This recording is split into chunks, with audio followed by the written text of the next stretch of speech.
Justin, thanks for making time to talk with us this afternoon. I'm very conscious, as you are, that we've been through quite a lot in the industry over the last 6 to 9 months. Justin Francis, you're the CEO of Responsible Travel. It's been going now since 2002, if I remember rightly, and grown dramatically in that time. You've really grown with responsible tourism. But before we perhaps come back to that, could I ask you first, what have you learned from the last 6 to 9 months when you look back? What are the big learnings for you before we turn to talk about the future? I think I've learned in a crisis the need to make things incredibly simple and focused, and that's true of COVID, but it also tells us how we need to deal with the bigger future crisis around biodiversity loss and climate change. I've learned that, been reminded that we're not all in it together. I've seen people in tourism destinations, those the most vulnerable, without the safety net, suffer most. So I've been reminded of that old adage that you must judge yourself by how you treat, how in business you treat those who are least advantaged.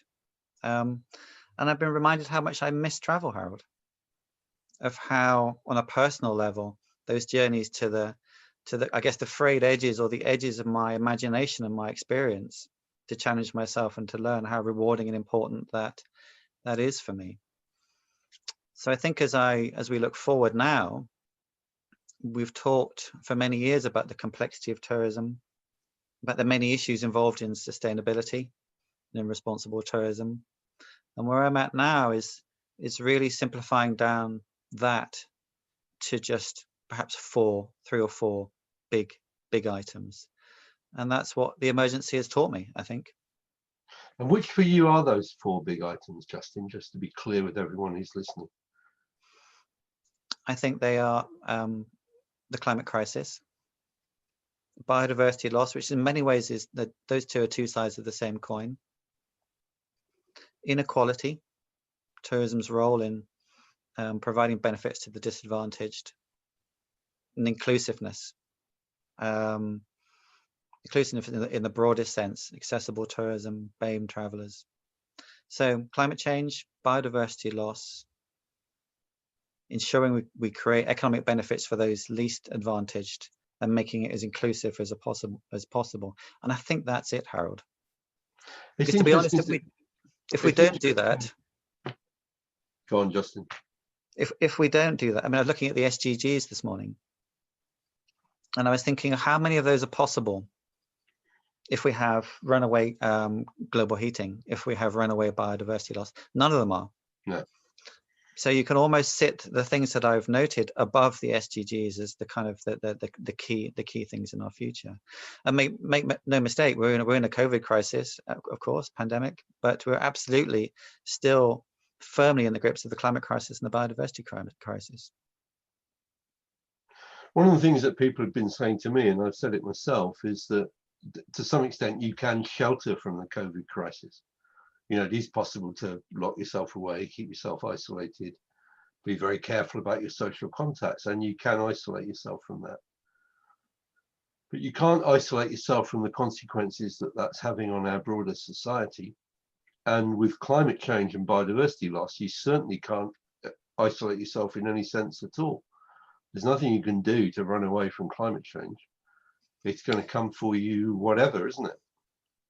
Yeah, I mean, I think it's easier if you're fortunate like me and able to work from home rather than, for example, working in manufacturing, is you have a decent sized house where you can socially distance if need be, and you're fortunate to have a garden. So the wealthier do have more resilience and ability to resist COVID. Climate change is somewhat different because it's going to create enormous stresses and strains and migration issues, which we're all going to be unable to exclude ourselves. Would be much harder no matter how wealthy we are. So yeah, the gorilla in the room, I think, remains climate change and biodiversity loss. And what's interesting also for me, Howard, the biodiversity story is coming very strongly and very perhaps a little bit later than to the party than the climate change story. And if we're able to protect the existing protected areas that are currently in place, do a better job with a third of the rest of the landmass, then recent reports show that we can deal with half of man-made emissions since the Industrial Revolution just through nature, the better nature, the healthier ecosystems, and the nature-based carbon sequestration. And I think the tourism industry is exceptionally well placed around the biodiversity story. And so I think we need to hold those two stories, the carbon story and the biodiversity story, closely together. And if you're in aviation, and if you're in government and you can deal with the science and regulation of aviation, then that absolutely has to be your priority. If you're somebody else in tourism, and you're a hotelier, a destination manager, a tour operator, or travel agent, then I think that the biodiversity story and the nature restoration story is really something that we're going to see a big contribution, should expect a big contribution from the tourism industry over the next 3 to 5 years. And that biodiversity story, I remember you and I have talked about this a lot, but the biodiversity story is often about relatively simple things that a hotel can do, like planting indigenous species, improving the guest experience through that, and telling the stories associated with it. So there are pluses for it in the marketing agenda as well, it seems to me, and in giving more meaning to the holidays. And we know that tourists are in pursuit of those meaningful experiences. Yeah, I think we can excite customers greatly about nature and biodiversity. It's very tangible, it's very visible, it's very enjoyable to see and be part of. So I think it has enormous marketing benefits in that way. And the bit I would add, of course, is the supply chains. We're all inadvertently destroying rainforests, orangutans, and wildlife all over the world through what we buy and what we eat and what we choose. And we've all got to get a lot smarter about that, particularly about what we eat. Yeah, and that requires government to tell us through labelling what it is we're eating, because often that's well hidden, isn't it? Justin, can I just bring you back to the fact you've been missing travel? I have too. And we're having this virtual trade show, and here we are speaking to each other virtually during it. It's okay. Do you think there's any risk that virtual travel will replace the real experience? I think no. I mean, short answer to your question, the ability to put yourself somewhere else,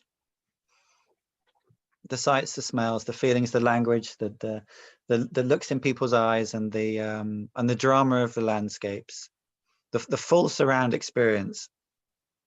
I have no fears whatsoever that will well, for me, that will never replace the ability of really traveling. However, we do need to travel less for a short period of time until we can get decarbonized aviation. We need to fly less. And so I think that there are some types of things that we can do, particularly business, such as we're doing now, which is very easy and straightforward to do in this way. But I think the leisure experience, those remarkable things that will shape our lives and we'll remember forever, will stay as they've always stayed through hundreds of years. And I think it's deep in the curiosity of our species to want to do it. And so, but I think what we'll have learned is, I think what's changing is the respect for our enjoyment of being close to nature, of the wild places, is something we've really rediscovered. And I think this realization that we're all in this together and that we're more similar than we are different, I think is also going to stay with us through the pandemic. You wrote a piece 2 years ago, I think, on travel broadening the mind, quoting Mark Twain. What's your sense of that? Do you think travel does broaden the mind, or does it always broaden the mind? Does it sometimes narrow it? What's your sense of it overall? You facilitate trips for a lot of people now. It undoubtedly does, Harold. I mean, it's interesting talking to people who come back from a holiday, and we've all met them, and they have fresh perspectives on their lives, and on their futures and new dreams and courses they're going to do, and big plans for the future. And you can just see the impact that it has. I think, of course, there's a danger that you travel with your existing preconceptions and they're just reinforced when you travel, but that's not what real travel is about. I don't think that's what you and I mean by real travel. It's traveling with an open mind, and certainly not the belief that you're right all of the time. And there has been some academic research into it pre and post, which does suggest that it does broaden the mind. And I think that's what people want. I think that's what people want. They want mind broadening travel. So yes, we've built a business on that, and the customer reviews are extraordinary.